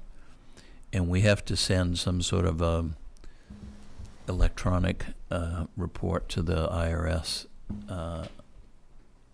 indicating Sure. who has coverage. Yep. There are other regulations coming in there I don't think will affect us, but there's one that if an employee pays over 9% of their salary for health insurance premium, the employer has to subsidize their health insurance coverage. In other words, we'd have to pick up a bigger portion. I don't think that will affect us particularly, but it will affect some small employees. It's going to be quite a burden for them. Georgia, do you have anything to add to that? It goes into effect for calendar year 15, so all the requirements have to be done by March 31st of 2016. We are quite fortunate. Our insurance is through Maya, and Maya will be working on, we'll complete the portion for obviously the employees that have insurance with the town of Medfield. They will transmit that information to the IRS. Where we come into play is the employees who work over 30 hours a week but do not have insurance with the town of Medfield. So that is the information that we have to supply to the IRS. Coming down the pike, in talking with one of our representatives at Maya the other day, and this is something that we've already implemented. This is going to be our second year that we've already implemented. We've already started putting the cost of the insurance on people's W-2. So for example, not only is it your cost that comes out of your pocket, but the cost that the town of Medfield contributes to your portion of your health insurance. At some point in time between the next 5 or 10 years, the IRS will consider that as taxable income to the employee, which is why we've begun to phase it in and we're putting it into the W-2s at this point in time. So that's coming down the pike as well. But we're quite fortunate that the trust is going to do a good portion of the work for us, and we will be responsible for the 1095-C, which is reporting the employees who do not have the insurance with the town of Medfield. It's, I'd say, maybe 30 to 40% of the employees. It's a lot. It is, yes. But again, you have to look at the over 30 hours a week, because in our personnel bylaw, we do offer insurance to employees who work over 20 hours a week. However, the IRS ruling is 30 hours a week for this reporting purpose. It's hard. It's too bad you end up, and that happens to all types of businesses. You end up having to be the policeman for all the different, for the government, basically. Everyone's agents of the government now, right? We do all their work for them. And it's just another mandate that has to get Exactly, right, filed, yeah. unfortunately. Yeah, yeah. Okay. Anything more on that? Um, The selectmen are requested to vote to authorize myself to sign the appropriation transfer for the Board of Assessors, the amount of $2,857.49, which I think we discussed last week, and for the Highway Department, 2 appropriation transfers in the amount of $3,000 and $20,000. Mike, you want to fill us in on this? Right. There are 2 types of year-end transfer requests. One of them is from the reserve fund, And that is an appropriation that's made at town meeting, and that is under the exclusive jurisdiction of the warrant committee. They can make transfers from that account as they see fit. So those requests are submitted to the town accountant. She passes them on to the warrant committee, and they vote whether to approve the transfer or not. The second type of transfer is something that's been only in effect for about the past 5 years. They did it on a temporary basis for a few years, and then they found it worked fairly well, so they made it permanent. It's what they call an interdepartmental appropriation transfer, and you can only do it the last 2 months of the fiscal year and the first month of the new fiscal year. There's a limitation, I believe, of 3% of the budget or $5,000, whichever is less or whichever is more, I'm not sure. But that has to be approved by both the Board of Selectmen and by the Warrant Committee.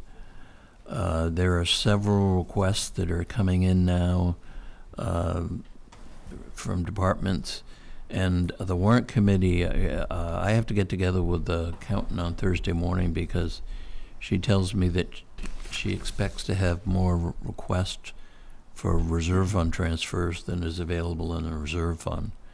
So we have to figure out what to do about that.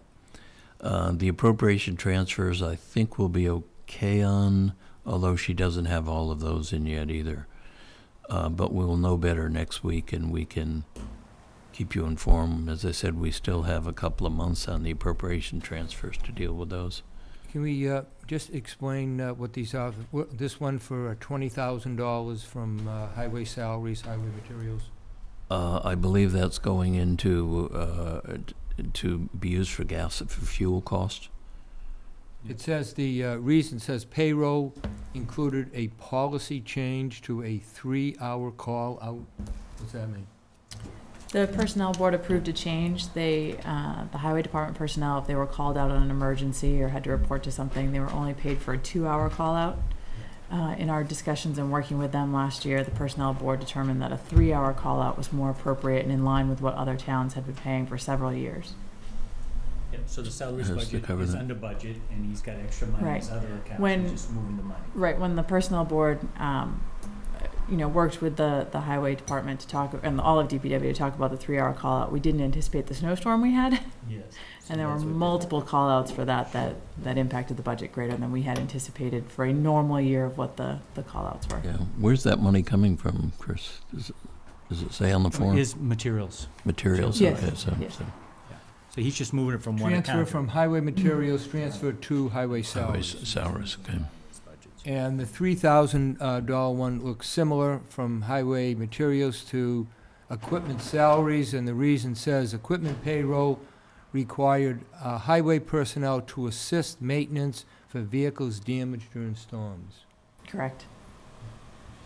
And the one dealing with the new assessor of $2,857.49 was a overlap in time that Stan Bergeron, the former assessor, stayed and assisted the new assessor, is that correct? Right, there was an overlap of 4 to 5 weeks when he stayed on to provide some training for the new assistant assessor. Also, he was entitled to some sick leave or vacation buyback. Right, it was a pay. paid time out at the end of the year. So I had money left in my budget because we had an employee leave this year, and we didn't fill the position, so And there's this was money coming from the available. town administrator's salary line to the principal assessor's salary. Yeah. Questions on those three? Make a motion. Group it under one, you have to do Sure. it individually. No, make a motion, I guess, as you've outlined. Is that seconded? Discussion? All in favor? Aye. Aye. Okay, I'll sign those. While we're on that point, maybe I should, it'd be appropriate time to bring these up. I did have a note this afternoon from Donna Semino that she has, we have expended enough to cover the pothole money. I forget what she called it, she had a different term for it, but it's the $59,000 that we were allocated as our share of pothole money, the 30 million the state distributed to cities and towns. We had to spend that by June 30th, and I believe we have to submit the bills by July 30th. So she's waiting for a couple of canceled checks. She'll have all that information ready to submit to the state, so we can get our reimbursement on that. So we'll spend all $59,000 on Yes. pothole replacement? Okay, Yes. great. I've noticed around town, they've done a good job replacing large swaths of the street that where the potholes were. Thanks to your able direction. That would be Yes, the they have Winter done a great job. Recovery Assistance Program. That's it. Ken told me then in I think a week and a half, they put out 500 tons of asphalt. Mm. It's unbelievable. And driving through all the towns, you can see all of the towns who received the money because they're all grinding and repaving. Yes. The other thing along those lines is we had a meeting this week with a representative of FEMA regarding the January snowstorm, and went over the what's an eligible cost and what's not an eligible cost. Joy and Donna Semino are now putting together information to submit to FEMA to see how much we can qualify for reimbursement. They have tentatively earmarked $140,000, which is great because our snow deficit over and above the 200,000 we allowed in the tax rate estimate is 129,000. So if we manage to get 129,000, we'll have covered all of our snow deficit this year or next fiscal year. So how much do you think we're actually going to get? When will we know that? We probably will know it, and they said they're getting back fairly quickly. I'd say probably in about 6 to 8 weeks. That would be my guess. They are allowing additional time for snow shoveling. They're going to allow costs for shoveling snow off the roofs. They're allowing for some repairs to buildings damaged as a result of the snow. So I see the governor made a second attempt to try to get additional funds, which was not successful. yeah, basically he was trying to get they cover 48 hours for within a 72-hour period. You're allowed to pick your 48 hours. I guess it has to be continuous, but you can take what's most advantageous to you. He was trying to get it extended to 72 hours, and he was turned down. His first attempt was to try to get all 4 storms covered as one event, and that was turned down. So he hasn't been having much luck down there with Washington. But Okay. We need a vote to sign appreciation letters to Pastors Chichili and Ames for their recent service project cleaning up. They did a great job at the gazebo area, down at Meeting House Pond area, and I believe also at Dwight Derby house area. So moved. Second. All in favor? Yep. Aye. Thank you. Sign that. Oh, yeah, thank you. The Board of Selectmen is invited to attend Eagle Scout Court of Honor on May the 30th, 3015. I won't be here for that one, but I will be here for the 2015 one, at 2 o'clock at the United Church of Christ. We have a number of licenses and permits. The Medfield varsity football team requests permission to hold a fundraising car wash behind Town Hall on Saturday, June the 20th, from 1 to 3 p.m. Motion to that effect. Second. All in favor? Yep. Aye. The Montrose School respectfully requests permission to post signs to advertise their summer program at designated locations. A motion to that effect. Second. All in favor? Yep. Aye. Memo, request permission to place a sign at the sidewalk, a jet out at Main Street and 109 to advertise ticket availability for Discover Medfield History Day on June the 13th, 2015. Also, on June 13th, request permission to place a sign at the corner of North and Green Streets promoting Discover Medfield History Day as a reminder. Motion to that effect. Second. All in favor? Yep. I believe they're also going to come back to us for permission to bring the trolley up into the former state hospital grounds. I suggested they go through first John Thompson as chair of the Building and Grounds, and then he would come to us. Is that the correct process? Right, yeah. Okay. Sounds like a good idea. We have a motion for St. Edward's Church having a golf tournament. Their planning committee is requesting permission to place signs promoting that annual golf tournament. So moved. Motion to that effect, seconded. Second? And we're into selectmen reports. Mark? Did you want to mention the letter? Well, Back on the agenda? the letter will come up at your next meeting. I'm still having discussions about this. As you know, there was a draft letter to DCAM regarding the access road. It was sent to the Master Planning Committee, and in reviewing their minutes, in a discussion I had with Steve Nolan, what's being proposed by the Master Planning Committee changes the tenor and the language of the letter that was drafted. I need to work with Steve to redraft this letter, and then bring them both to your next meeting, and then determine which ones you're going to sign and enact. The most important thing is still making sure that the parking lot will accommodate whatever direction the road comes in from. We have a Right. meeting tomorrow, a mediation Yes. meeting tomorrow. We'll bring it up again.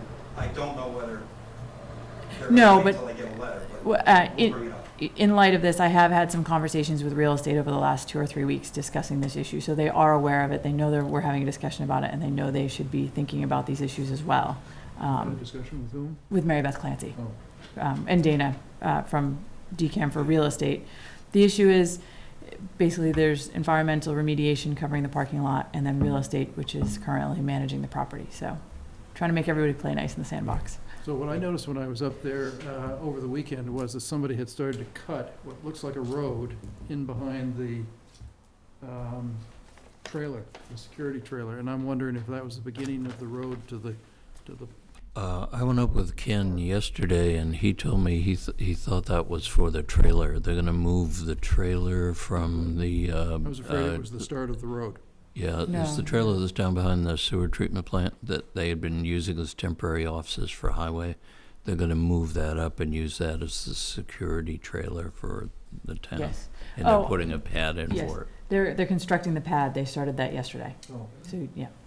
And Bill, you're aware of the changes that Steve had recommended? Yeah, I need to get everybody on the same page. Yeah, let's just The wait. most and important see what thing it is so we don't still- discuss it again. it's just the access. I don't care what the access. Make sure he road was is. aware of it. Yeah. Just the direction in the parking lot that will accommodate everything, and you won't have to go back and do major changes later. That's all I want. Okay. Incidentally, the gate was installed, I don't know, this week or last week, so that now should prevent vehicular access from Hospital Road. It will only be closed from dusk until dawn, though. It Right, needs to remain yes. open for the ongoing construction and the water tower behind, so Yep. it will be closed on dusk. Okay. Mark, selectmen's reports. So May's been pretty busy. You know, the Medfield State Hospital Master Plan Committee, they had their kickoff meeting with their consultants back on, right after our last meeting, on May 6th, Wednesday, where they did a site tour and then had quite a lengthy meeting to kind of get things going, so everyone's pretty psyched about that. And the committee's meeting, next, tomorrow night too, so things are moving along nicely. Zulu Gallery, right on May 7th, had a nice little ceremony just to honor Jean Minio. She got a nice leadership award. And then, of course, that kicked off their first Thursdays, which was an unbelievably, really nice Thursday night. The weather was Oh, I know, it's fabulous. incredible. It was really, really good. I was over at Medfield TV on the 11th with my mother and my cousin, so we did a little taping with Ann Thompson about the Clark family history, so we had a good time with that. And then we'll have their meeting later that week. And then this Sunday, this past Sunday, the Lowell Mason House had a nice kickoff fundraiser to kind of get back on track and stuff for raising some money to get the house going. They had a nice little fundraiser over at Chiara's restaurant in Westwood and stuff, and it was very well attended. Great brunch, and they had a nice little silent auction. So I think they did it. It was great. It didn't take up a lot of time, and it was done well. So they're off to a good start. They're pretty excited. I think we'll start to see some stuff happening now with the house. After it's been sitting for a while, right? They're going to get going with the foundation and kind of getting it on track. So so it's going to be good to see. Great. It's going to be good to see. And that's it. And Pete? I would just mention that the Medfield State Hospital Master Planning Committee gave out their schedule at their meeting for when things are gonna get done. And it's actually very exciting, because it's gonna get done very quickly. Market feasibility study is supposed to be over by the end of June. Development of alternatives is gonna be done by middle of September. Financial feasibility by the end of September. Preferred reuse plan for the state hospital should be done by Veterans Day in November. Financial feasibility at the same time. Implementation strategies by the end of the year. They've got a public informational meeting planned for June 11. I think it starts at 6 o'clock, actually, but they'll get information out about that. So the process at the State Hospital is really just going full bore at this point. I had a chance to get up to see the opening of the Thistle project at the Medfield State Hospital on Saturday, I think it was. And Jean Minio does such a nice job with the stuff that she does. There were drummers, there was food and drink, and there was a tour. It was just very nicely done. And then the last thing I would mention is that we're trying to organize a finance summit, and I would just ask, we were going to see if that could be done in June. I was going to just check with Mike and you, Mr. Chairman, to see if that had been arranged for yet. And that was with the... With the warrant committee and the water and sewer board, and about how we do the financial planning for the town going forward. Well, we have a special, meeting set aside for the warrant committee, which is... June, I thought it was the 16th. June 16th, on a variety of issues, but that would be something different. You're looking to get, is this outside our meeting, or you want this during the meeting? My thought had been that it would be a Saturday morning or something, that it was just, I had given you a proposed agenda for it. I had put a bunch of documents online in a Dropbox that I suggested that everybody take a look at. The Water and Sewer Committee has raised issues about how the town does budgeting, and I thought that the Warrant Committee and the Selectmen should weigh in with the Water and Sewer Board on how the town does budgeting. I think it's a very serious topic. I think it deserves some discussion by all of our boards that are involved in finances. I've asked Mike for several years to cross-train Christine on the budgeting. I've asked Mike to lay out the steps that he does in the budgeting so that anybody else could follow it. And I think we need to start implementing these steps to see that the financial budgeting process of the town is handled in a slightly different way going forward. Can we pull some type of... Sure, I'll try to set something up. I'm trying to work on the water and sewer rate setting. The Water and Sewer Board has asked me to get some information ready to assist them in setting the water and sewer rate, so. Maybe it'd be more realistic if Haven't we never can done. hold this to the fall. I know the Water and Sewer Board, I think, is off for the month of June. June's a fairly busy month for me, you know, we're getting. That's right, you're off, yes. We're getting, we're getting close to summer here. Can we Sure. schedule some, I think you raised an important issue. Can we schedule something that will be in September? Try to do it I just early think right now, September, yeah. we're getting into a hectic time. I Yeah. believe the Water and Sewer Board are off either this month or next month. Yeah, I think they have a meeting sometime I don't think they met this mid-July, month. Yeah, mid-June, yeah. Yeah, and I think we need to have we have to kind of coordinate too, so that, so some folks from the town can come to Christine and things like that, fit into everyone's schedule and stuff Yeah, like that. yeah. And Joy and everyone else that gets involved in budgeting. It is getting to be that time. I know Georgia has a graduation coming up, and Well, could we then Or set schedule our for sights on September. September? sure. Would that be okay? I think so. I mean, I think that if you do it in September, the thing is that you don't want to miss the whole budget season. You want to, whatever you're going to do, you want to implement, I think, so that we do it next budget cycle. Well, I would just say, I think the town does a great job of budgeting. No, I'm not gonna say anything more, no. So otherwise, we'll just get into it, no.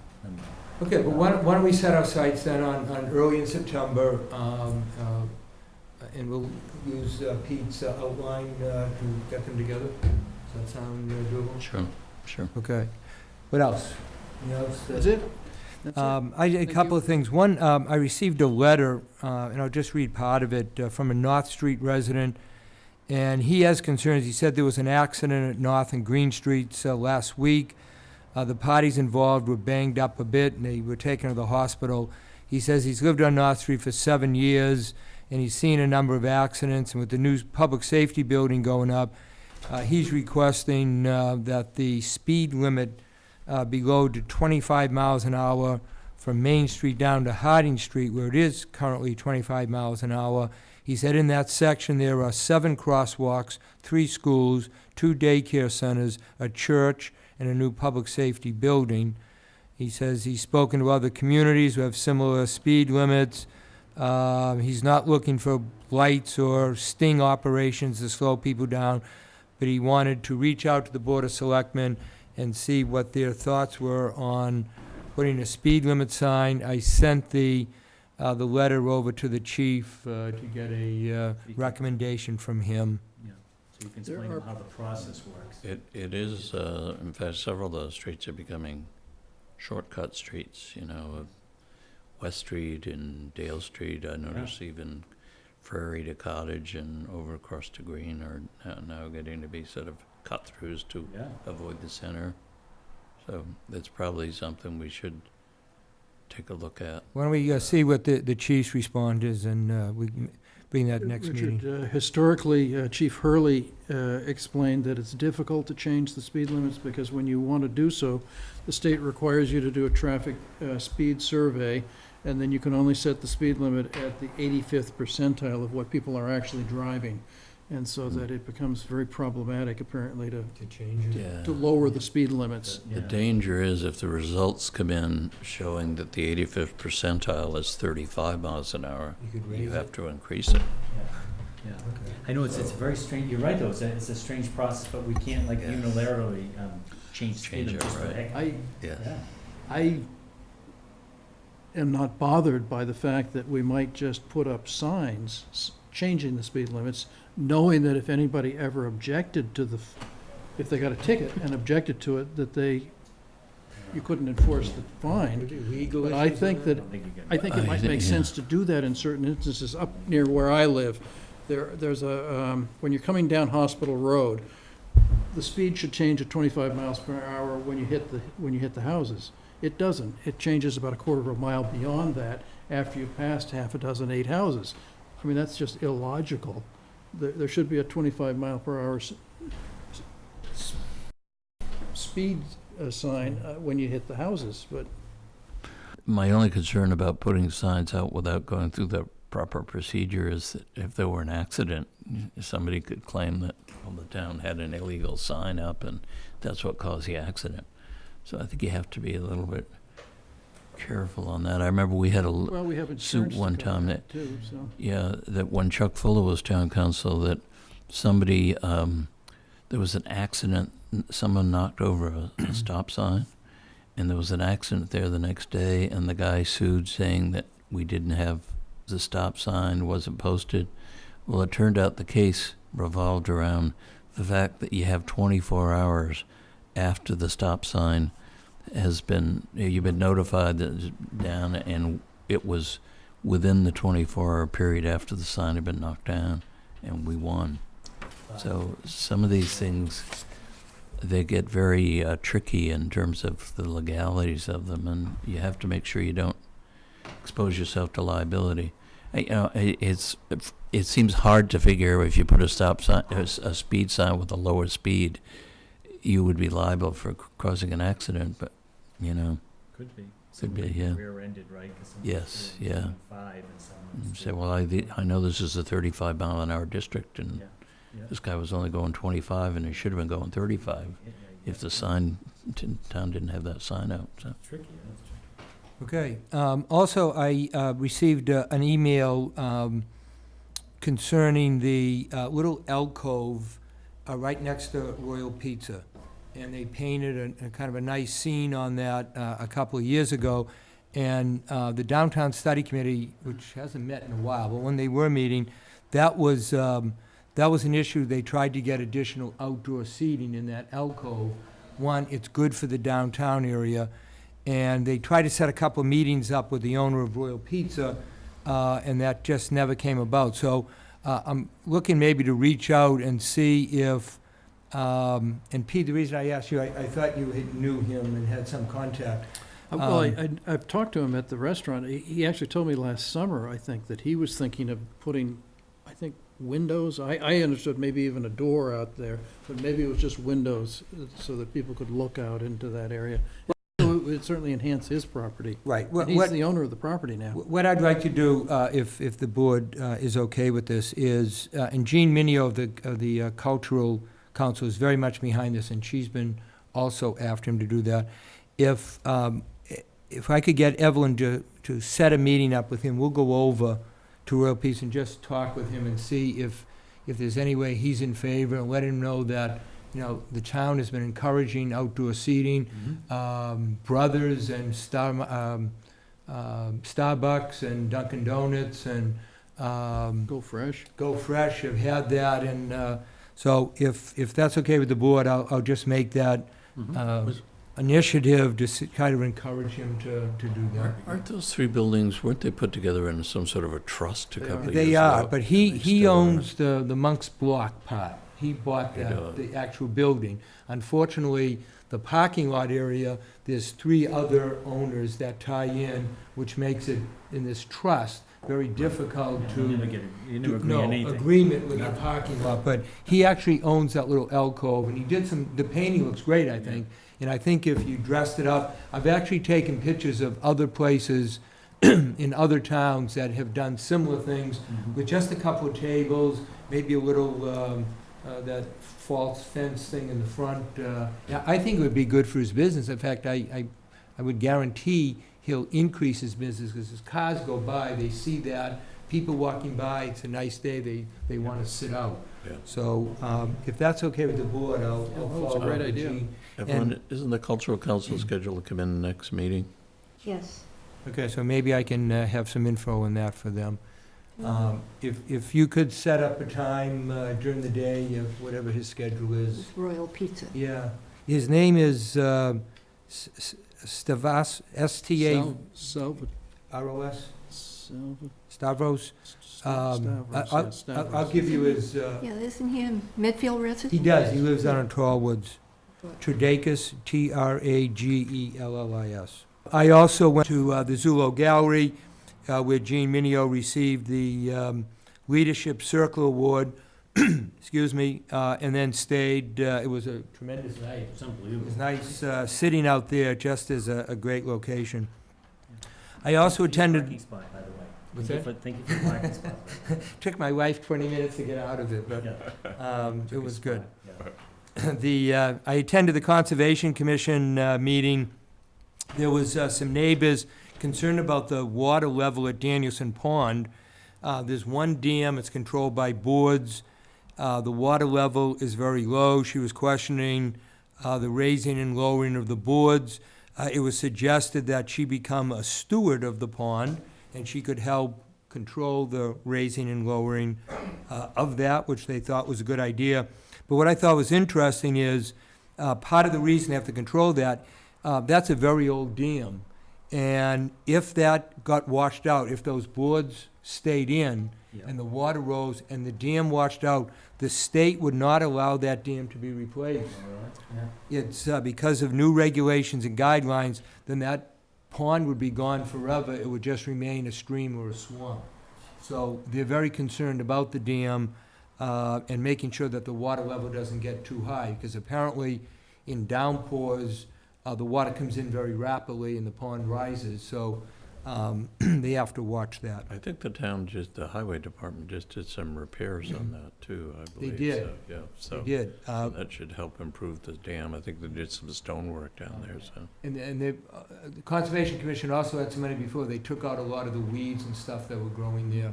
Yeah. Unfortunately, they come back fairly rapidly.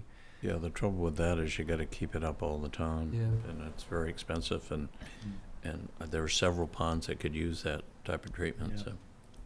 And then the last thing, I've been monitoring the lights in the center of town. We're now under the new system. It seems to be working pretty good. I just noticed there's a new setup that traffic on 109 at South Street that is going towards Boston, Yep. they get a light that stays green while traffic heading west towards Millis stays stopped. That's the first time I've seen that. And then what happens is the light then changes on South Street, so now you've had about a 30-second gap, and now there's no traffic in between Brothers and Starbucks. Yeah. And now South Street traffic can come up and they can go Fill onto in. Main Street. Yeah. So I've noticed that seems to be 100% better. And that was a huge issue before. So it seems to be working, at least from what I can see, especially trying to watch the South Street area. So I think that's good news, because that was horrendous before. Yeah. You had yeah. backups on South Street, and there's mean- still an issue of people who don't obey the law and go through the intersection and then stop in the middle of the intersection, but we have all kinds of signs and everything else there. It's a gridlock situation, because then people pull out of South They Street. can't do and they that. can't, yeah. But this new system seems to work in the sense that the light turns red for traffic going west. So even if they're in the intersection, that traffic gets to go, and there's a good 30-second pause, then the South Street light turns, Yeah. and now there seems to be room, so that seems to be good. Okay, and we have some additional information. Mike, if you want to comment on Mass DOT, confirms that we got the 59,000 you mentioned on the pothole. Right. Well, we haven't got it yet, but we have spent enough to get Yeah. qualified for reimbursement, submit a reimbursement application, so. We have a notice from Eversource pertaining to the vegetation management program. What was that? Oh, this is, that's, they do tree cutting and spraying, along certain roads, and they get together with the tree warden and go over that, and they usually coordinate with the town, because it's an advantage for us, because we can often get them to trim trees that we wouldn't be able to trim ourselves, so. Yeah. Do They do kinda they, work do with they the give tree us a notice of what streets, so neighbors aren't calling and things like that? Is that? They give it to the tree warden, and, They I'll check with him and see if we can get a, Because I if know they in the have anything past, on as soon that, as yeah. I start, the phone begins to ring, people think the trees are coming down. Columbia Gas has filed for rates and change increase. I take it they're going Charges up? it. Yes, yeah. This is on the distribution side rather than on the collection side, and it's quite a big increase, especially for the non-heating customers. I believe the Attorney General has filed an objection to it, and they have to have a hearing on it.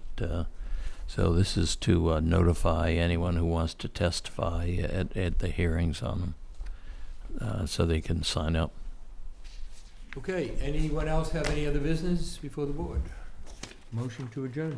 So moved. All in favor? Aye.